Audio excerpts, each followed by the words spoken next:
Assalamualaikum warahmatullahi wabarakatuh. Ini merupakan mind mapping dari materi yang sudah saya berikan. Sudah dibaca?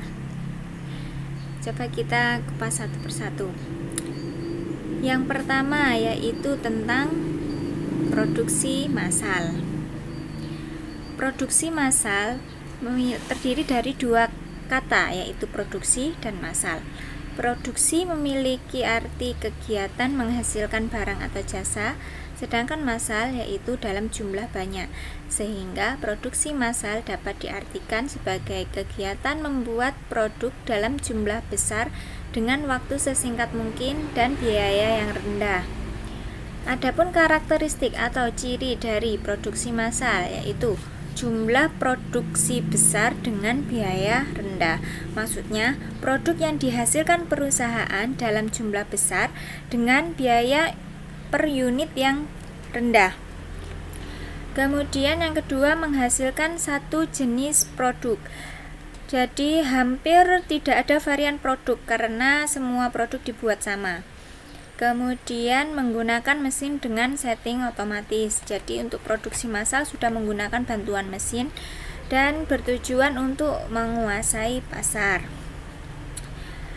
Bagaimana jika produksinya terlalu banyak atau berlebihan yang biasa kita sebut overproduction? Maka perusahaan itu akan melakukan pemaksaan pasar. Maksudnya dengan mengadakan promosi besar-besaran atau dengan mengadakan kuis berhadiah dan lain sebagainya hingga produknya bisa habis, seperti itu. Adapun kelebihan dan kekurangan yang dimiliki dari produksi massal. Yang pertama, hemat biaya produksi. Karena kita produksinya massal besar-besaran, jadi membeli satu bahan baku biasanya dapat diskon, begitu, hemat biaya produksi. Kemudian efisien waktu, produksi cepat, akurasi tinggi, dan memiliki resiko kesalahan manusia kecil karena produksi massal sudah menggunakan mesin, jadi kegiatan produksinya lebih cepat. Kemudian kekurangan dari produksi massal yaitu kegiatan produksi sangat kaku karena kita menggunakan mesin, jadi mesinnya jika disuruh A ya nanti hasilnya A, seperti itu, kaku. Kemudian kurang beragam variasi produk karena kita menggunakan mesin itu ya. Kemudian biaya mesinnya mahal dan tidak ada jaminan.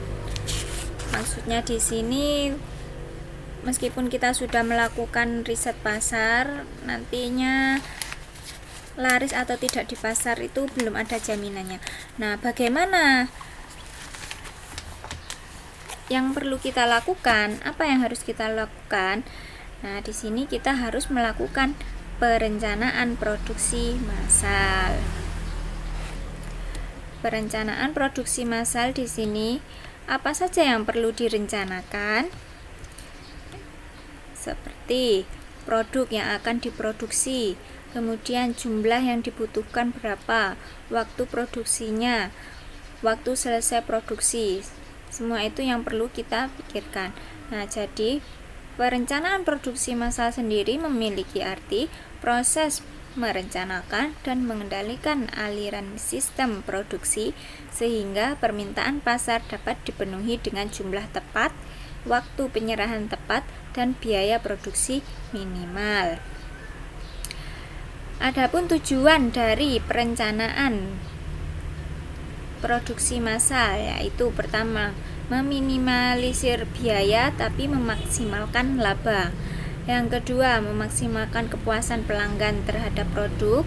Kemudian meminimalisir perubahan nilai produksi, meminimalisir perubahan tenaga kerja, dan memaksimalkan inventaris pabrik. Kemudian fungsi dari perencanaan produksi massal adalah menjamin rencana produksi, alat untuk memonitor hasil produksi, dan mengukur kapasitas produksi yang konsisten. Kemudian ada jenis-jenis produksi massal.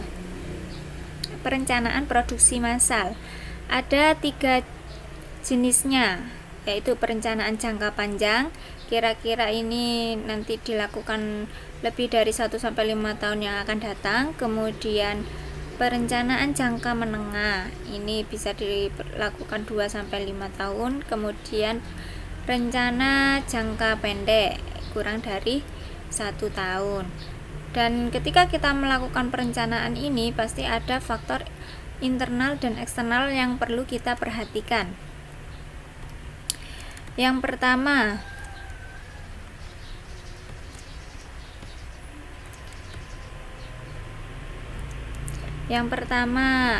untuk faktor internal kita harus memperhatikan kapasitas mesinnya.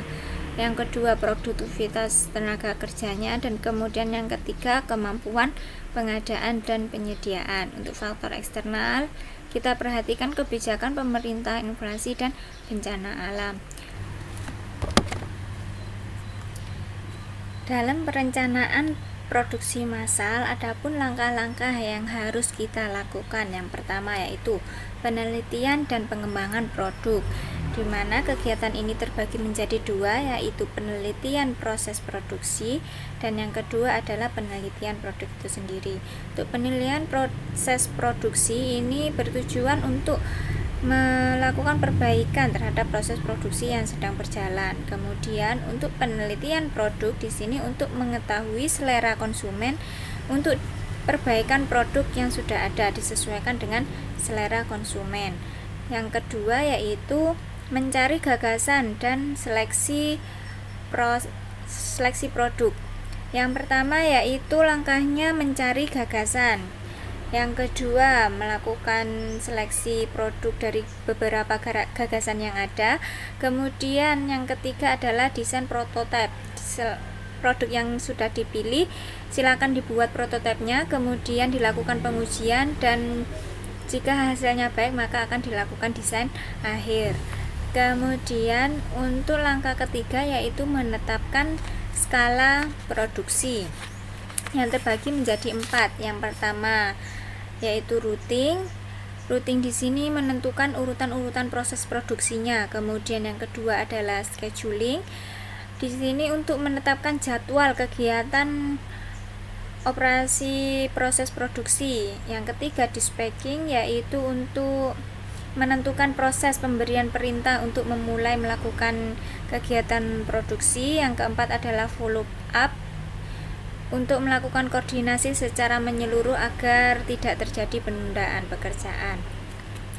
Nah, ketika kita melakukan perencanaan ini, pastinya kita perlu menafsirkan kira-kira seperti apa, bagaimana.